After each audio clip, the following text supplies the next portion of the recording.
Café con Luber, con la conducción de María José Lubertino. Toda la actualidad con una mirada diversa y feminista. Café con Luber, por Radio Sónica. Los barrios, periferias, colonias y poblas somos varias, las que ya no se conforman, nos callamos, escribimos. Hola, hola, esto es Café con Luber. Estamos compartiendo otro lunes más. Un lunes también muy especial, dedicado a estos temas de debate, de fondo, de cuestiones que son importantes, estructurales, y en las que a veces no hay mucho espacio en los medios de comunicación para conversar, para darnos el tiempo para intercambiar. Venimos hablando en estos programas sobre los cuidados. Todas las personas necesitamos cuidados. Hay etapas de la vida, hay personas que necesitan más cuidados que otras, y además somos en general más las mujeres quienes más cuidamos. Es lo que se llama el trabajo reproductivo. Hemos venido hablando en estos programas de que los cuidados son una necesidad personal, individual y social. La sociedad no podría vivir sin personas que nos cuiden. Pero además también los cuidados son un derecho de los niños, niñas, de los adultos, adultas mayores, de las personas con discapacidad. También tiene que haber cuidados que tienen que ver con la salud, con la educación, que son cuidados universales para todos. Y también los cuidados son un trabajo que muchas veces no está remunerado o no está suficientemente remunerado. Hoy vamos a dedicar el programa para hablar de los cuidados que requieren las personas con discapacidad, pero también no queremos dejar de hablar de los apoyos que requieren las personas con discapacidad, porque según la Convención de Derechos de las Personas con Discapacidad, en realidad las personas con discapacidad son sujetos de derecho, personas autónomas, que en principio, aunque necesiten apoyos y cuidados, bueno, tienen que valerse por sí solas. Entonces también la manera de mirar los cuidados que necesitan no es una manera que suple su presencia o su decisión, sino que acompaña. Para hablar de esto tenemos hoy 4 invitados, invitadas muy especiales, y le voy a dar la bienvenida en primer lugar a Remigia Cáceres. Ella es secretaria de Discapacidad de la CTA, de la Central de Trabajadores de la Argentina, y bueno, desde hace muchos años somos muy amigas y hemos venido trabajando juntas a lo largo de estos años, tanto cuando yo estuve en el INADI como cuando en el Observatorio de Derechos de las Personas con Discapacidad, básicamente porque hemos ido creando juntas nuevos derechos y nuevas herramientas, y sobre todo tratando de crear observatorios para el seguimiento de los derechos de las personas con discapacidad a lo largo y ancho del país. Así que, bueno, una gran alegría tenerte en el programa, Remi, y espero que prontito, si no se contactó todavía Julie, podamos tenerla pronto en línea, y ni bien esté, la presentamos también. Pero, bueno, contanos un poco cuáles son tus reflexiones en relación al tema de los cuidados, una necesidad, un derecho, un trabajo. Y también, bueno, vos estás en una central de trabajadores, trabajadoras, así que tienen que mirar las dos caras de la moneda. Exactamente, es muy valioso lo que estás introduciendo, Lubertino. La verdad, contenta, por fin puedo estar en tu programa, no presencial, pero estamos acá al fin. Agradezco la invitación para que nosotros podamos exteriorizar todas estas preocupaciones de las personas que cuidan, ¿no? Nosotros como central, como vos bien lo había dicho, habíamos tomado esta apuesta, el tema de, en esa época era de quién cuida al que cuida, en el año 2000 aproximadamente. Hoy por hoy, en la época del macrismo, estuvimos luchando por respetar los derechos de las personas, las mujeres con o sin discapacidad que cuidan a adultos, niños, etcétera, ¿no? Que siempre somos las mujeres las que llevamos esto adelante a nuestros hombros, somos siempre las mujeres, las supuestas mujeres pulpo, que con eso, digamos, nos endulzan la vida y seguimos haciendo cosas que realmente no es por amor, sino es trabajo, como vos bien lo habías dicho. Nosotros desde la central retomamos esto y para algunas personas es un boom, porque recién ahora se ve este tema de los cuidados y de las personas que cuidan a otras personas. Que sabemos que es muy, digamos, poco valorado el trabajo que hacen, están cobrando una miseria por hora, inclusive cobran menos que personas que hacen limpieza en casa de familia. Y es muy preocupante. Hoy por hoy, con este nuevo Estado, con este nuevo gobierno, se está levantando nuevamente esta bandera, ¿no?, de las y los trabajadores que cuidan a otras personas, a otros sujetos, ¿no? Y la verdad que es muy importante que podamos visibilizar más con vos, que veníamos trabajando, como bien vos lo había dicho, desde el observatorio, puntualmente mucho más fuerte en los territorios. Y a través tuyo nuevamente sacar esto es buenísimo, ¿no? Yo sé cuál es tu potencial, cuál es tu compromiso con las personas con discapacidad, y para nosotros es muy valioso. O sea, que nosotros no olvidamos, digamos, esta mano que nos da, que nos diste nos abriste las puertas para que podamos ser partícipes de nuestros derechos. Y nada, Albertino, estoy a disposición, más allá de la Contame un poco, las personas con discapacidad en los distintos gremios y sindicatos están participando en los convenios colectivos. ¿Qué avance hay en el reconocimiento de los derechos de las personas con discapacidad? Y sobre todo, ¿qué avance hay en el reconocimiento también de los derechos de las personas que cuidan a personas con discapacidad? Porque también me imagino que hay circunstancias bastante especiales de papás o mamás con chicos con discapacidad, que además de las habituales necesidades de cualquier chico, bueno, pueden tener seguimientos específicos de cuestiones de salud y también, no sé, en el cuidado a veces de adultos mayores que también pueden ir teniendo discapacidades que tienen que ver con incrementales con la edad, ¿no? ¿Cómo estás viendo el mapa de los distintos sindicatos, convenios colectivos, derechos, legislación, pero hay mejoras por convenio colectivo? ¿Hay algún sindicato que se destaque? En este momento no hay, digamos, un gran desavance en ese sentido. Sí hay una cierta disputa, una cierta, digamos, no sé si decirlo disputa, pero sí realmente hacer, ¿cómo te voy a decir?, escuchar a las otras personas con respecto a sus derechos. Hubo un trabajo con Macha, me acuerdo en el 2018, que íbamos a meter un proyecto de ley para las personas que cuidan o que cuidan. También nosotros desde la central lo que proponemos es que también los permisos compartidos de los cuidados de la familia debe ser ejecutado por los patronales y que los sindicatos lo puedan llevar adelante. Creería yo que este año más allá del virus, iba a ser, digamos, un año bastante fuerte para este sector, porque más allá de que estuvimos y estamos todavía en cuarentena, nos estamos cuidando, seguimos haciendo este debate a través del Zoom. Somos invitados por el Ministerio de Género y la verdad que venimos llevando muy bien este debate y ojalá que salga muy pronto, digamos, una ley que proteja a estas personas que cuidan a los que cuidan. Y aparte, digamos, de esto que vos había dicho también, esto de igual trabajo, igual remuneración, porque casi siempre nosotras las mujeres somos las que quedamos a cuidar de los hijos, privándonos de ciertas libertades e inclusive de ciertos trabajos que por ahí queremos llevar adelante y no lo podemos hacer. Así que nada, estamos ahí debatiendo aún. Vemos muy bien este trabajo del Estado que está realizando hoy por hoy en los ministerios y como sindicato estamos llevando adelante, digamos, muy fuertemente esto del tema de los cuidados.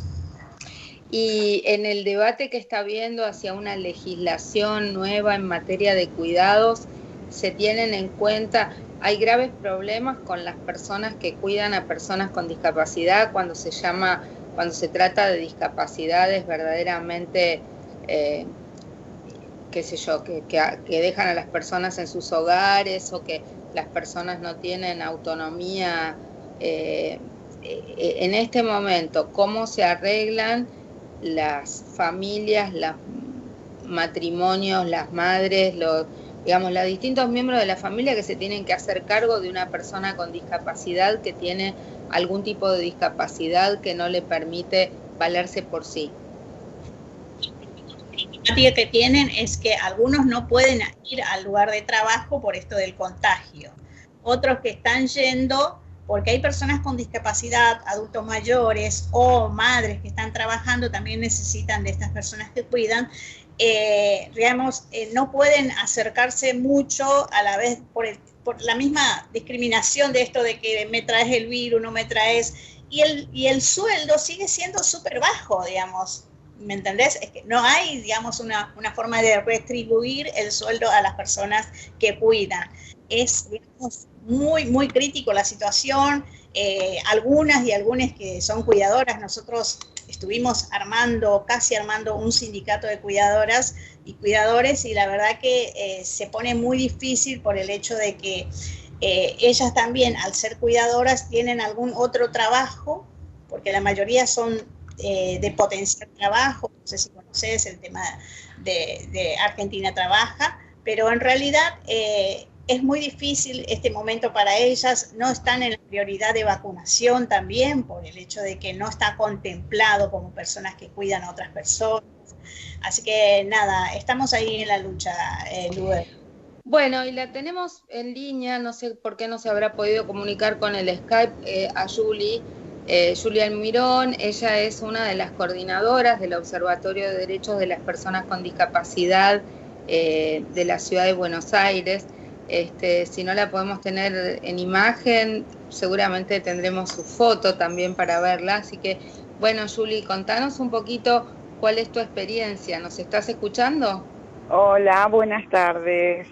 Buenas tardes a toda tu audiencia. Sí, estoy escuchando. No pude abrir Skype, no sé por qué, pero no se abrió. Estuvimos intentando.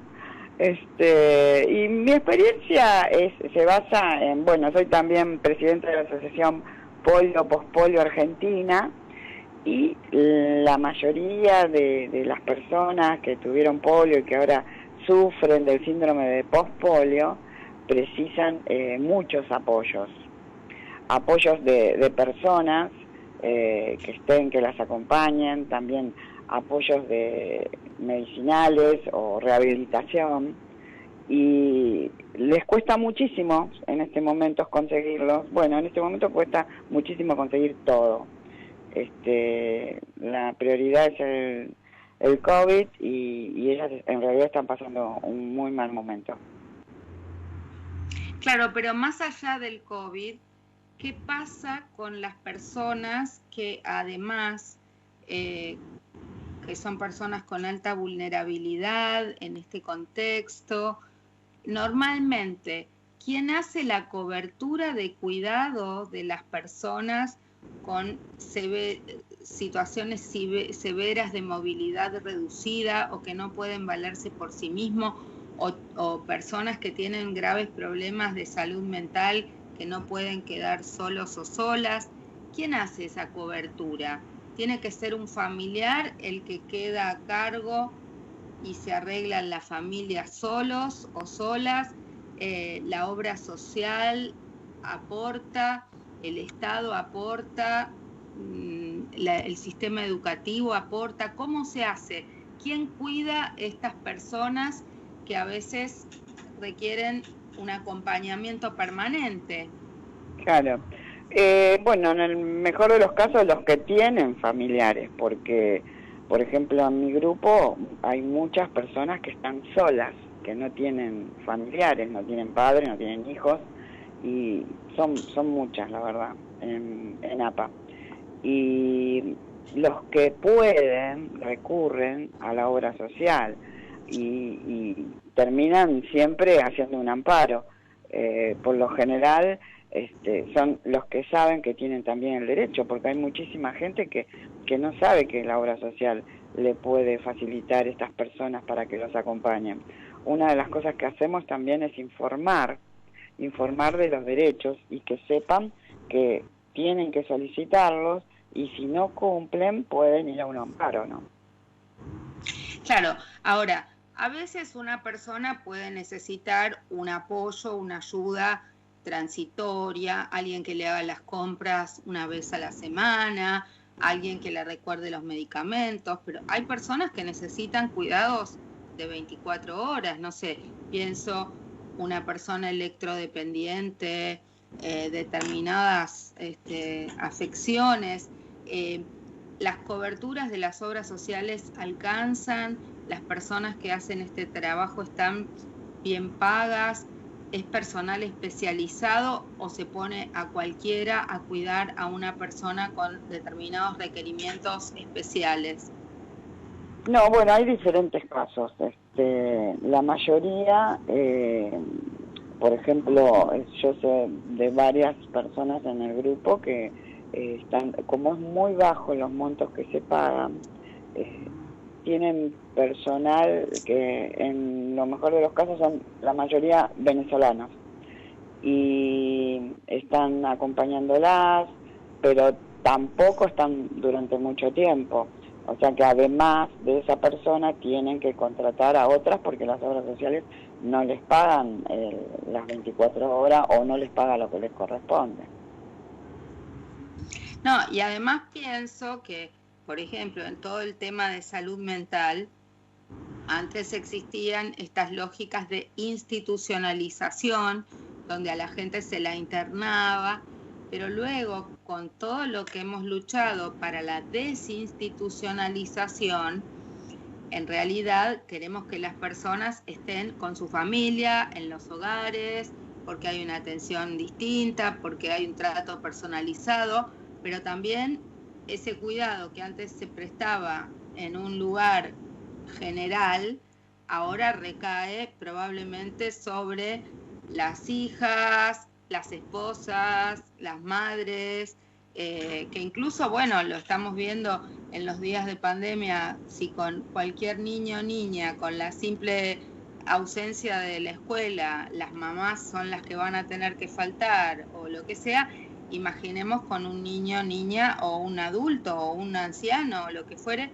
con algún tipo de afección que no se lo pueda dejar solo, ¿no? Estas cosas se discuten en el sindicato, Remy, los sindicatos discuten estas cosas. Yo me acuerdo, por ejemplo, haber tenido conversaciones sobre este tema con camioneros, haber tenido conversaciones porque, digamos, esto puede pasar en cualquier familia, en cualquier sindicato, en cualquier gremio, ¿no? Porque todos pueden tener, un 10% de las familias tienen alguna persona con discapacidad y alguna discapacidad puede ser severa. Obviamente que se discute, María José, y lo preocupante es, como vos decías anteriormente con Julie, esto de que si están preparados o no las personas que cuidan. Nosotros como Central de Trabajadores tenemos un centro de capacitación para las personas que cuidan. Mínimamente, digamos, que sepan leer alguna dieta, porque tampoco son enfermeras, pongámonos en ese plan, ¿no? Son personas que cuidan personas, pero también tienen que tener cierta capacitación con respecto a ciertas heridas, algunas escaras, o algunos que tienen que cambiarse los pañales, personas cuadriplégicas, así por decírtelo, digamos, o inclusive le dan esa potestad de cambiar sondas que por ahí no les corresponde, pero ahí está el tema de la sobreexplotación, porque para eso están las compañeras y compañeros que son enfermeros y enfermeras que están capacitados para este tipo de tareas, ¿no?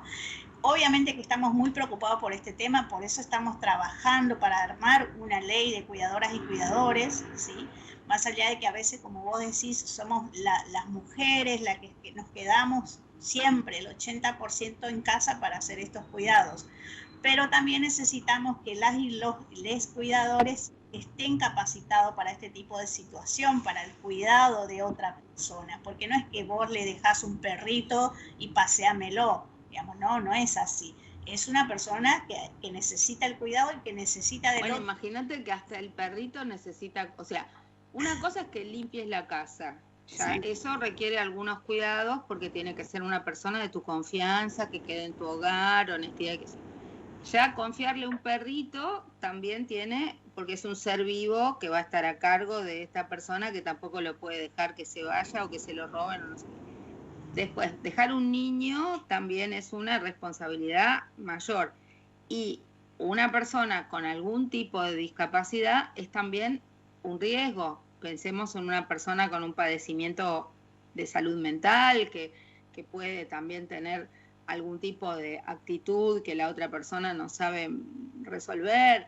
Entonces, Obviamente, a menor poder adquisitivo de las familias, si están solas y libradas al azar, uno recurre a pedirle a la vecina que le dé una mano, a la abuela, a la prima, a la tía, pero ni siquiera a veces el propio familiar, por más de que ponga voluntad, está preparado para determinados cuidados, ¿no? Que no es lo mismo que una persona especializada.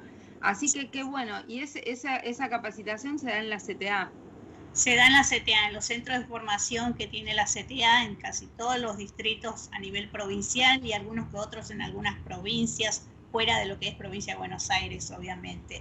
Y, digamos, tiene un título que sale, que es oficial, no es un taller de 3 meses, sin menospreciar los talleres, obviamente, pero es un curso de 2 años donde se los capacita para que puedan atender a personas con discapacidad y adultos mayores. ¿Y eso es gratuito? Es gratuito, es gratuito. Bueno, ¿y cómo se puede contactar la gente que quiera contactarse con la Secretaría de Discapacidad de la CTA o con estos cursos? Te puedo dar mi número ahora acá, si lo querés, o más adelante, no sé. Sí, da el mail, el Facebook, el contacto. ¿Cómo hacen para contactarse? Perfecto, mi número es 011 36 78 1001. 011 36 78 1001. Y mi correo electrónico es discapacidad@cta.org.ar. De ahí se pueden contactar, yo los voy a derivar a los centros de formación que esté cerca de su casa, es gratuito, la mayoría de las personas van y acuden ahí porque hay algunos que ya están haciendo cuidados, pero necesitan un título para presentar en las obras sociales o en el PAMI mismo.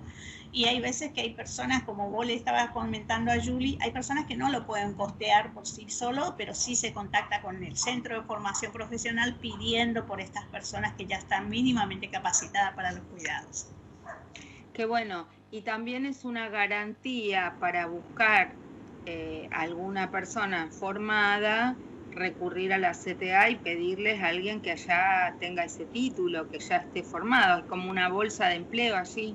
Exactamente, inclusive ellas tienen una mirada de organizarse de forma cooperativa para empezar a trabajar directamente ellas y ellos con la obra social que corresponde, porque la mayoría de las veces caen en una bolsa en donde van en tercer lugar, digamos, con empresas terciarizadas que los exprimen más aún, digamos. Le dan ese trabajo que hacen las enfermeras que no le corresponde, como yo les digo siempre, el trabajo, digamos, cada uno en su rol, la enfermera y ustedes son cuidadoras. Así que nada, buenísimo tu programa, María José.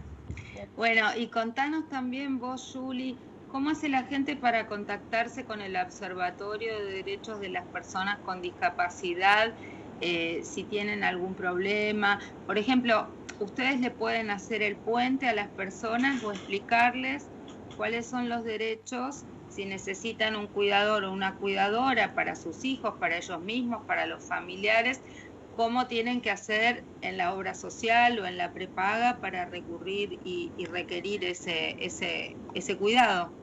Bueno, nosotros estamos en Facebook, en la página de Facebook, Observatorio por los Derechos de las Personas con Discapacidad de CABA.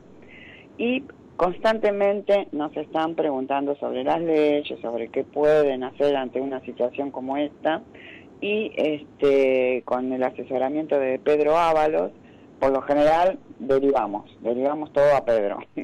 Y de esa manera le explicamos cuáles son sus derechos, ¿no? Y otra cosa que ahora, quería... en la segunda parte del programa va a estar Pedro Ábalos, así que le vamos a preguntar profundidad sobre estos amparos y cuánto tiempo demoran y todas estas cuestiones. Pero en tu experiencia, Julie, ¿hay algunas obras sociales que funcionan mejor que otras o todas demoran si la gente no sabe qué timbre hay que tocar? Sí, por lo general hay algunas que funcionan bien, pero la mayoría y últimamente están funcionando pésimo. Otra cosa que quería agregarte, cuando viajé a Estados Unidos a mí me interesaba todo este tema de la discapacidad y cómo se manejaban. Y me puse a charlar con una persona que estaba con su hermano que tenía discapacidad mental. Entonces ella era la cuidadora y el gobierno les paga un sueldo a la familia porque le sale más económico que institucionalizar a la persona. Y yo creo que eso sería muy importante también para nosotros, porque el familiar precisa trabajar también, entonces tiene que dejar es solo. parte de la discusión de la ley que ahora se está discutiendo entre todos los ministerios y que en estos días también las organizaciones de mujeres, de la sociedad civil, participamos en esta cuestión, ¿no?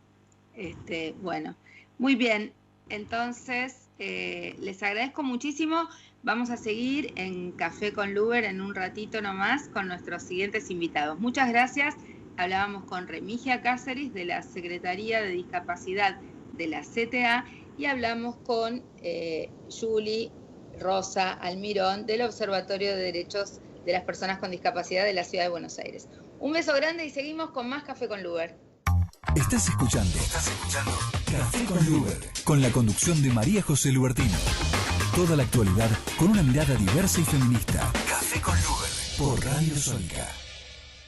Seguimos con más Café con Luber, hablando de cuidados y la necesidad de profundizar en este tema de las personas con discapacidad, la necesidad de los apoyos, la necesidad de poder trabajar en profundidad, reflexionando que los cuidados no son solamente una necesidad o un derecho, sino también un trabajo, la inequitativa distribución de los cuidados entre varones y mujeres, y a veces cómo estos cuidados, estos apoyos, se quedan librados a lo que cada familia pueda, a lo que el bolsillo de cada persona pueda, cuando en realidad el Estado debería garantizar una inclusión en estos apoyos, en estos cuidados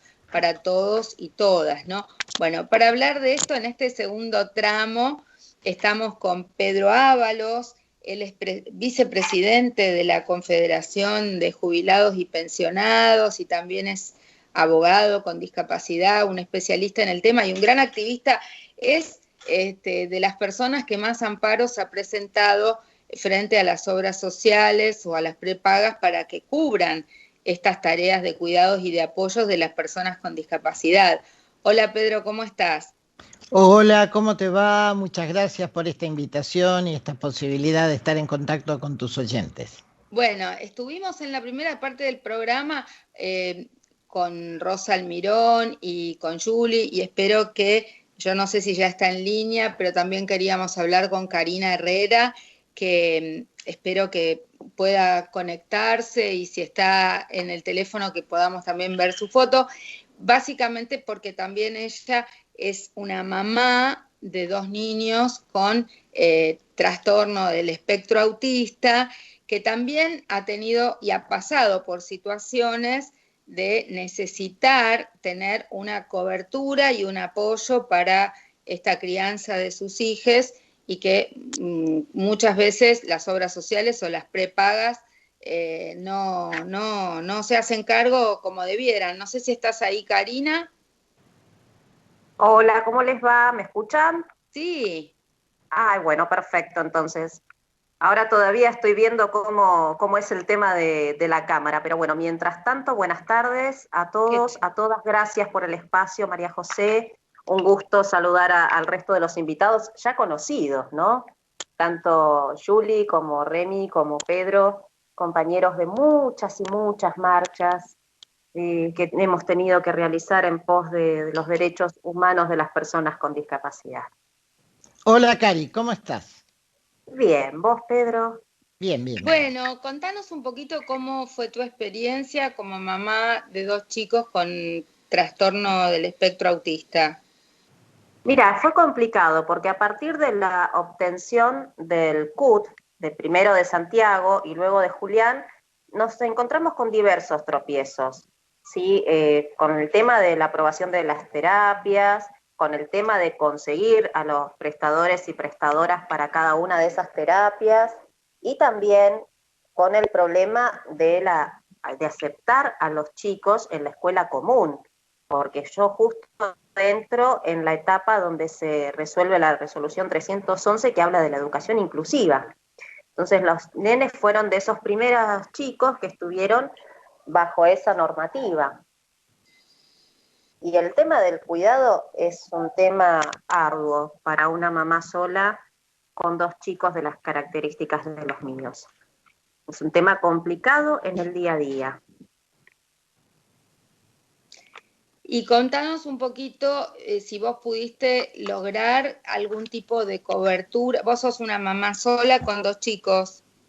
Yo soy una mamá sola con 2 chicos. Yo no tengo ningún otro familiar que me pueda ayudar con el cuidado de ellos. ¿Y lograste que la obra social o la prepaga te cubriera, te aportara, te pusiera a alguien que te ayude en el cuidado? ¿Los chicos van a la escuela?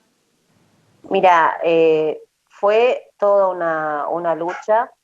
De hecho, tuve que recurrir a la Defensoría Oficial para la obtención del acompañamiento terapéutico de Santiago en la obra social anterior. O sea, me dieron un acompañante para Julián, pero no me querían brindar acompañamiento para Santiago. Y bueno, dado que yo necesitaba para ambos, porque muchas veces los horarios de uno y del otro, de las terapias, chocaban, y no podía trasladarme con uno para una punta para un consultorio y para el otro, para la otra punta, al otro consultorio. Entonces no tuvieron más remedio que decir, bueno, señora, está bien, le vamos a otorgar el acompañante para Santiago. ¿Qué pasa con esto?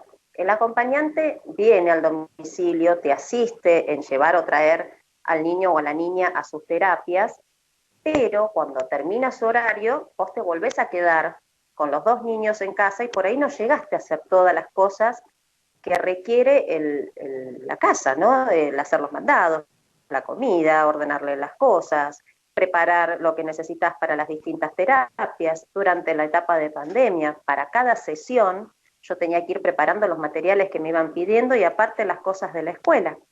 Entonces, la verdad que no me daban las manos, porque hasta que pudieron empezar a venir a casa, fue muy complicado. Y otro tema, la conectividad, que me parece que ya debería ser otro derecho más que tenemos que tener.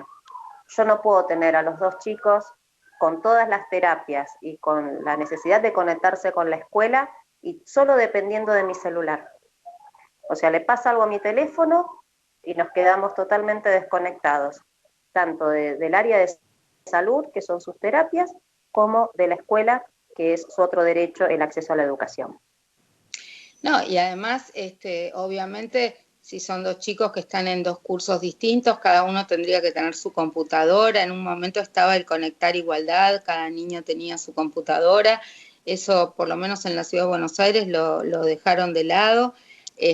Pero bueno, me gustaría escucharte, Pedro, porque hemos hablado del debate que se está dando a nivel nacional para que las personas cuidadoras puedan cobrar un sueldo, tema que hemos hablado durante muchos años de el cuidar a los cuidadores y cuidadoras, pero acá estamos ante un caso en el que evidentemente la escuela debería brindar una cobertura, la obra social o la prepaga debería brindar una cobertura y además el Estado tendría que cooperar en achicar o en solucionar la brecha tecnológica para una familia con estas características donde necesitan otro tipo de provisión de elementos básicos, ¿no? ¿Cómo estás viendo este tema? ¿Cómo están trabajando ustedes y los amparos que has presentado? ¿Qué resultados han dado? Bueno, lo primero que yo querría destacar es que en este aspecto hay 3 figuras centrales. Una figura se vincula con la salud mental y tiene que ver con el acompañante terapéutico, que es distinto de aquella persona que necesita una asistencia domiciliaria para vestirse, para alimentarse, para problemas que no están vinculados con una decisión del equipo médico que atiende los problemas de tipo cognitivo. Esa es la primera distinción. La segunda distinción es que el asistente domiciliario es una figura nueva, fue introducida en el año 2009. La justicia lo había recepcionado desde mucho antes, pero en la práctica no tenía una reglamentación, sino que estaba en ese grupo de servicios que debían prestarse por la ley 24.901, que no estaban claramente nominados y fundamentalmente no están nomenclados. Entonces uno no sabe, el profesional o la persona que encara esta tarea no sabe cuánto va a cobrar. Y en tercer lugar, la ley de servicio doméstico establece una categoría, de la misma manera como está el cocinero, el chofer, el mayordomo y la asistencia para servicio doméstico de todo orden, está el cuidado no terapéutico de personas con discapacidad. Así que el primer interrogante es cómo encuadrar este tema. El segundo interrogante es cuánto se le paga, porque la realidad es que la ley de servicio doméstico establece un 12-13% más por encima de la categoría más baja, y yo la escuchaba recién a Remy, después de 2 años de una capacitación, de fundamentalmente garantizar esto que vos decías, la confiabilidad, la honestidad, de alguna manera tener un referente. Uno no tiene gran diferencia con lo que percibe la persona que le presta asistencia en las tareas del hogar a cualquier persona que no tenga discapacidad. Entonces, me parece que es el segundo punto. El tercer punto es que no se alcanza a percibir todavía desde las obras sociales lo importante que es darle esta asistencia domiciliaria, y es mucho más económico que institucionalizarla, y mucho más sano para la persona con discapacidad, obviamente. Entonces, esto me parece que aún desde el mero cálculo económico, el tema reviste mucha importancia. Y finalmente, en un panorama así muy abuelo de pájaro, lo que nos ocurre con todas las obras sociales, con Incluir Salud, con el PAMI, es que primero te dicen que no. Después si uno insiste, etcétera, realmente se puede lograr que se brinde la asistencia que corresponde. Cuando se estableció en el 2009 esta forma de asistencia domiciliaria, hubo un cambio sobre lo que era el resto de las prestaciones. Para el resto de las prestaciones, vos lo que necesitas es la prescripción del médico tratante. En cambio, para la asistencia domiciliaria, esta modificación que la introdujo dice por recomendación exclusiva del equipo de la obra social.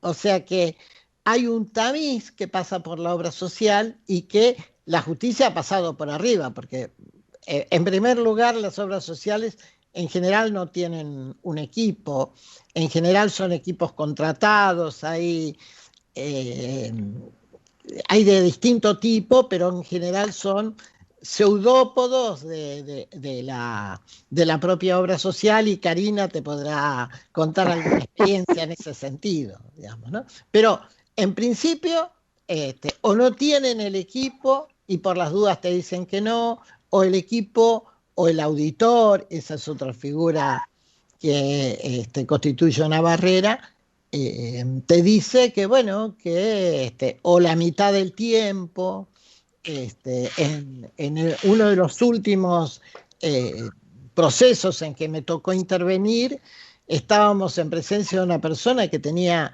90 años, había tenido una ACV, tenía afasia, no podía expresarse, y el PAMI le brindaba 12 horas de asistencia y un subsidio de 8.000 por el resto del tiempo. Bueno, insistimos, al final tuvimos que pedir que se aplique una multa a 30 en este lenguaje tan especial que inventamos los abogados para cuidar nuestro trabajo. Bueno, y finalmente le concedieron lo que pedía el médico, pero esa persona se llegaba a caer y se levantaba a pedir a la chacarita, porque la realidad a esa edad no tiene ninguna posibilidad de recuperación. En ese sentido, a nosotros nos parece que es necesario encarar un abordaje integral de esta cuestión que incluso incluya los derechos de las personas que cuidan. Lo que está pasando ahora es que hay como un renacer del concepto del cuidado, que nosotros lo conocemos de hace mucho tiempo y estaba bajo la cáscara del amor, digamos, ¿no? Entonces todos los cuidados que prodigaba la madre, el familiar a la persona mayor, etcétera, era, bueno, una expresión de amor. Y la realidad es que eso es mensurable económicamente y es muy importante que se mensure. Claro, eso que llaman amor es trabajo no remunerado, decimos nosotras las feministas. Por supuesto que hay amor, pero también tiene que haber el reconocimiento de un trabajo. Contanos un poco, Karina, en relación a tu caso concreto. ¿Vos tuviste que luchar contra la obra social o ahora te prestan? ¿Qué tipo de asistencia vos necesitás y qué tipo de asistencia le brindan a tus hijos? Por el momento conseguí, luego de 2 años de litigar vía administrativa, porque yo al no ser titular estoy bajo el pie justamente del mandato patriarcal, porque el titular es el progenitor de mis hijos, y obviamente no me brinda ningún tipo de ayuda porque él siempre tuvo rechazo hacia la discapacidad de nuestros hijos. Entonces, ya en esa primera barrera lo tengo que hacer vía administrativa. Cuando consigo el acompañante me doy cuenta de que ya no doy más físicamente, y más en situación de pandemia, con todo lo que nos tocó vivir desde hace un año, y necesito sí o sí la figura del cuidador o cuidadora domiciliario que me ayude a asistir a mis hijos. Yo cuento con el acompañamiento terapéutico, ¿sí? Que siempre te dan 4 o 5 horas diarias de lunes a viernes.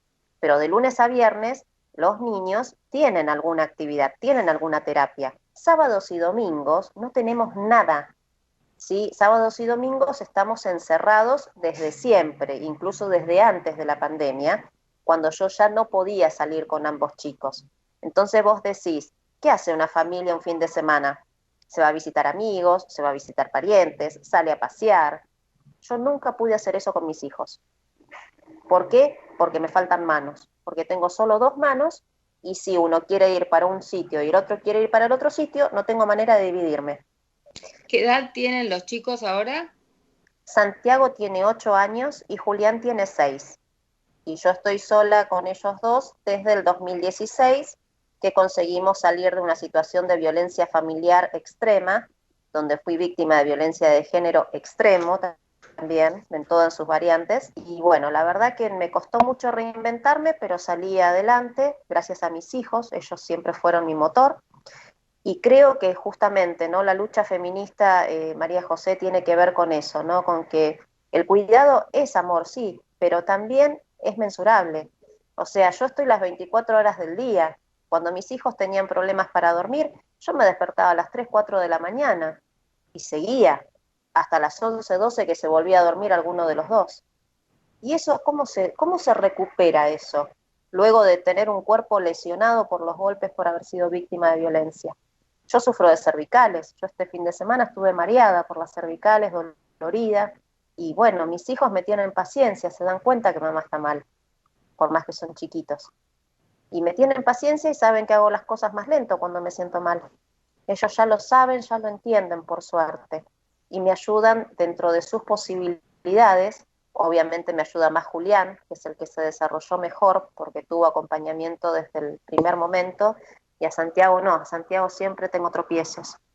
Entonces la situación mía en este momento es que me derivaron el pedido de cuidador o cuidadora al equipo interdisciplinario, al filtro. Equipo interdisciplinario del cual, María José, yo recibí, por ejemplo, la respuesta: si vos estás pidiendo acompañante terapéutico, es porque vos no podés ejercer bien tu rol de madre. Y eso es algo que nosotros no tenemos por qué pagar si vos fallás como mamá. Esa fue la respuesta que yo recibí de un equipo interdisciplinario, de un psicólogo que está a cargo y que es el director de ese equipo. Entonces vos imaginate con qué tipo de cuestiones nos encontramos las familias monomarentales, porque el 90% somos mamás solas, nos encontramos con eso. Algunas pueden trabajar, otras no, a otras se nos hace muy complicado, sobre todo cuando tenés más de un hijo con discapacidad. Pedro, ¿cómo se pueden contactar contigo las personas que quieran asesoramiento gratuito sobre los derechos y para poder de alguna manera darles la información de cómo reclamar a sus obras sociales, a sus prepagas? Si Karina tiene 2 hijos, tendría que poder acceder a 2 acompañantes distintos, porque le ponen uno, pero en realidad son 2 chicos que tendrían que tener la misma asistencia ambos, ¿no? Estoy pensando en voz alta, entre otras cosas. Bueno, nosotros desde la Confederación tenemos un servicio de asesoramiento jurídico gratuito. Yo voy a transmitir el teléfono, es 11 37 62 0347. Para nosotros es muy importante comunicarse por WhatsApp, porque esto no podemos dar abasto para una respuesta inmediata. Así que la Confederación desde hace bastante tiempo tiene este servicio de asesoramiento gratuito. Pero además, esto no puede resolverse en términos de la justicia. Primero por lo que significa la justicia. Años y además el tiempo que tarda eso, exactamente, ¿no? Años de tramitar. Yo te diría que en el último año se murieron 3 personas a las que yo estaba asesorando. En un caso se había restablecido el servicio, que se había cortado y estábamos reclamando por acción de la justicia.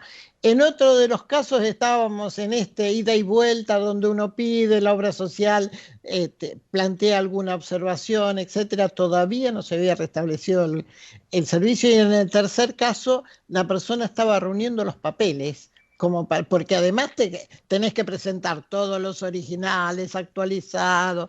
Bueno, es una situación sumamente delicada. Además, en los términos del COVID, las personas con discapacidad están mucho más expuestas. El promedio de las personas que no tienen discapacidad de muerte es del 2,2%. Y en el caso de las personas con certificado único de discapacidad es del 7%. Entonces, no solamente son situaciones conflictivas del cuidado, lo mismo que vive la sociedad hoy en términos de salud o trabajo, lo vive la persona que no sabe con quién dejar a esa persona con discapacidad. Y finalmente, desde la Confederación, entendemos que no es un problema, sino es un problema sistémico del Estado. Y en ese sentido estamos impulsando la conformación de un partido político que garantice la defensa de los derechos de las personas con discapacidad, de los jubilados, de los trabajadores, y semana a semana vamos presentando en distintos eventos, distintos proyectos que pensamos seguir hasta octubre, porque para presentar proyectos tenemos como 40 y todos uno más urgente que otro. No, es muy importante, Pedro, esto que decís de el protagonismo de las propias personas que hoy son víctimas del sistema, porque el tema de los cuidados no puede ser mirado como un problema, lo mismo que la crianza de los niños, niñas. Nosotros decimos que no es un problema de el que tuvo el hijo y que se haga cargo.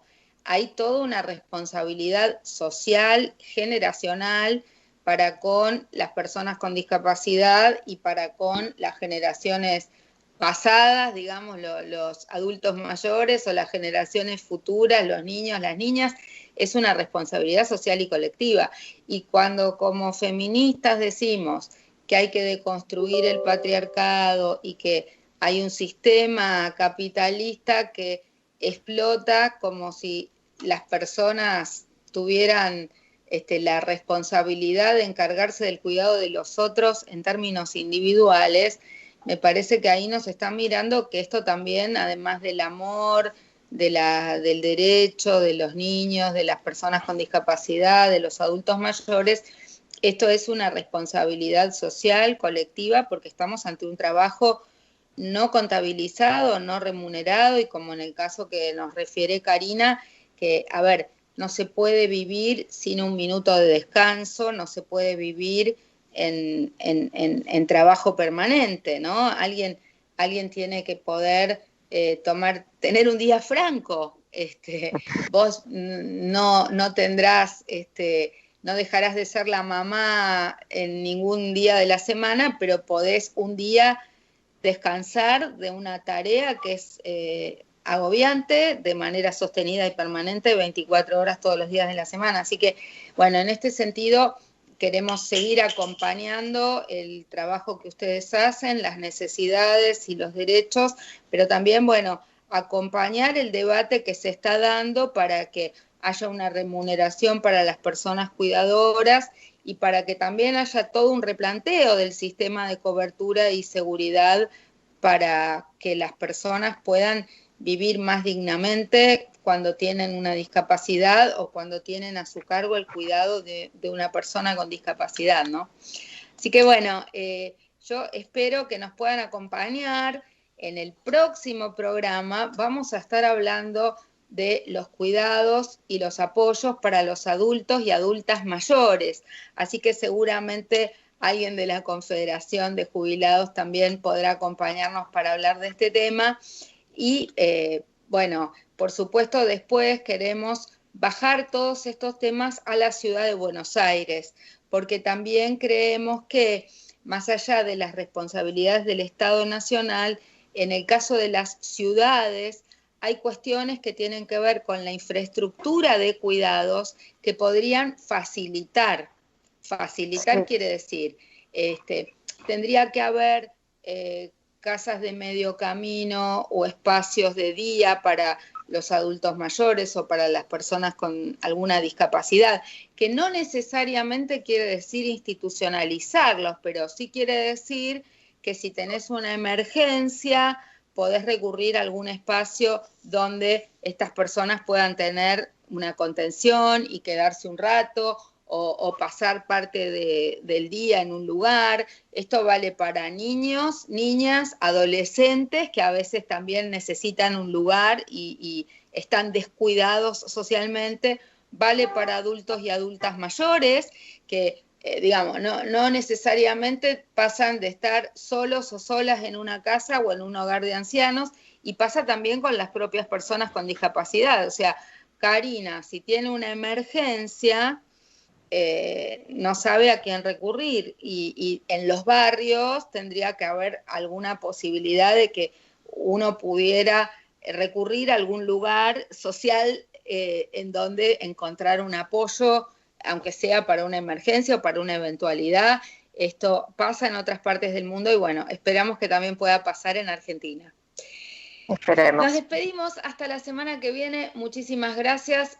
Era Pedro Ábalos de la Confederación de Jubilados y Pensionados, y también Karina Herrera, mamá y una gran mamá de 2 niños con trastorno del síndrome del espectro autista. Así que muchas gracias y un beso grande. Seguimos la semana que viene con más Café con Luber. Gracias. Un beso, gracias.